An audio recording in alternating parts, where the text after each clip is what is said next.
জনপ্রিয় video streaming platform YouTube তার content ক্রিয়েটারদের জন্য নতুন একটি নিয়ম চালু করতে যাচ্ছে, যা মঙ্গলবার 15 জুলাই থেকে কার্যকর হবে। নতুন নিয়ম অনুযায়ী কন্টেন্ট ক্রিয়েটাররা তাদের পূর্বে প্রকাশিত ভিডিও পুনরায় আপলোড করে সেখান থেকে আয় করতে পারবেন না। ইউটিউবের এই সিদ্ধান্তের পেছনে রয়েছে প্ল্যাটফর্মের সততা রক্ষা এবং সৎ কন্টেন্ট ক্রিয়েটারদের সুরক্ষা দেওয়ার লক্ষ্য। সম্প্রতি দেখা গেছে অনেক ইউটিউবার তাদের চ্যানেলে পুরনো ভিডিও আবার আপলোড করে বা অন্য কন্টেন্ট ক্রিয়েটারের ভিডিও কিংবা কৃত্রিম বুদ্ধিমত্তা ব্যবহার করে তৈরি করা ভিডিও ব্যবহার করে অনৈতিক উপায়ে আয় করছেন। এসব অপব্যবহার রোধ করার জন্যই এই নতুন নিয়ম আনা হয়েছে।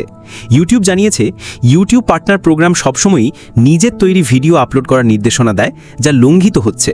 তাই 15 জুলাই থেকে আপলোড করা সব ভিডিও সংস্থাকে মূল্যায়ন করবে এবং সেই অনুযায়ী নির্মাতাদের পারিশ্রমিক প্রদান করবে। এর ফলে আসল কন্টেন্ট ক্রিয়েটাররা লাভবান হবেন এবং অসাধু উপায়ে আয় করা ইউটিউবারদের পথ বন্ধ হবে।